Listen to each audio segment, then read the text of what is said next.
कहने का तात्पर्य यह है कि आबकारी नीति का सबसे बड़ा नीतिगत विषय यह था कि उत्पादक वितरक एक समान नहीं होने चाहिए, क्योंकि इससे यह संभावना रहती है कि वो बाजार में अपना एकाधिपत्य बनाकर आगे जाकर मनचाहे तरीके से दामों को प्रभावित कर सकते हैं।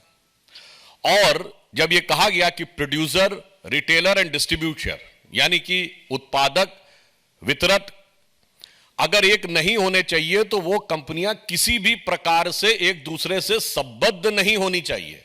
और संबद्धता की विधिवत परिभाषा भी की गई है, अर्थात एक दूसरे के कॉमन डायरेक्टर नहीं होने चाहिए, एक दूसरे की शेयर होल्डिंग नहीं होनी चाहिए, व्यक्ति भी एक दूसरे में कॉमन नहीं होने चाहिए, और किसी भी एक कंपनी की दूसरी कंपनी में मेजॉरिटी ओनरशिप नहीं होनी चाहिए।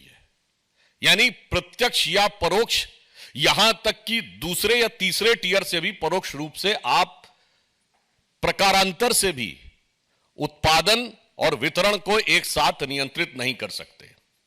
परंतु अब यह प्रश्न आता है, यह हम नहीं पूछ रहे हैं, एक्साइज डिपार्टमेंट ने नोटिस देकर पूछा 25 अक्टूबर 2021, आज 10 महीने हो चुके हैं। उन्होंने कंपनी का नाम लिया कि Enrich has applied for L1 distributor licence using the credential of a liquor manufacturing company Enrica enterprise having its distillery at Chennai. यानी ये हो गई उत्पादक कंपनी, मैन्युफैक्चरर।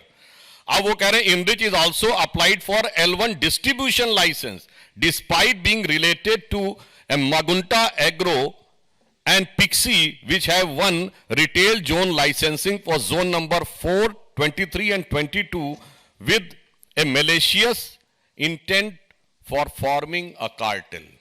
आप बताइए, one company is manufacturer, it is also a partner in the distributor, और 3 zones का distribution उसको मिल जाता है। अब इसमें किसी प्रकार का कोई किंतु परंतु का की संभावना नहीं रह जाती है कि जो नीति तय की गई थी पारदर्शिता को लाने के लिए वो पूरी तरीके से प्रभावित दिखाई पड़ती है। दूसरा एक उदाहरण है, Indo spirit beverages private limited है, Indo spirit distribution private limited है, और Indo spirit distribution private limited messrs Khao Gali restaurant private limited के साथ संबंधित है। यहां पर भी वही कंपनी उत्पादक है और वही शेयर होल्डर है। मैं उसमें बहुत डिटेल्स में नहीं जा रहा हूं, आप चाहें तो जाके चेक कर सकते हैं। और यह भारतीय जनता पार्टी का आरोप नहीं है, यह एक तथ्य है जो आबकारी विभाग ने 10 महीने पहले दिल्ली सरकार से पूछा, तो अब दिल्ली सरकार यह कह के बचाव नहीं कर सकती कि हमारी जानकारी में नहीं था, हम जांच कराएंगे। इससे बिल्कुल साफ हो जाता है कि इन लोगों ने आबकारी नीति में जानकारी में आने के बाद पूरी तरीके से उद्देश्य के साथ बात की है। इसलिए हम उनसे कहना चाहेंगे कि जवाब हमें आबकारी पे चाहिए, ना ईमानदारी की बात करिए, ना बिरादरी की बात करिए। दिल्ली की जनता यह जानना चाहती है कि आप आबकारी की बात करिए, और जब एक्साइज डिपार्टमेंट ने आपको इस प्रकार का नोटिस दिया तो आपने संबंधित कार्रवाई क्यों नहीं की? क्योंकि यह नोटिस तथ्यों के आधार के ऊपर है, जिसमें जो पॉलिसी मैंने आपको बताई उसको सीधे सीधे तरीके से ध्वस्त किया गया है।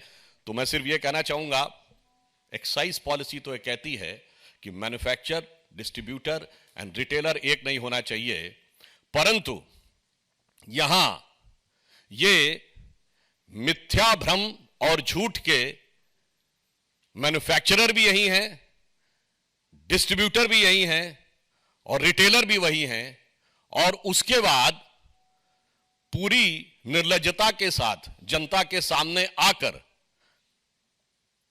यह दावा करने वाले कि सबसे बड़े ईमानदार वो हैं, इस असत्य के परपिट्रेटर भी वही हैं।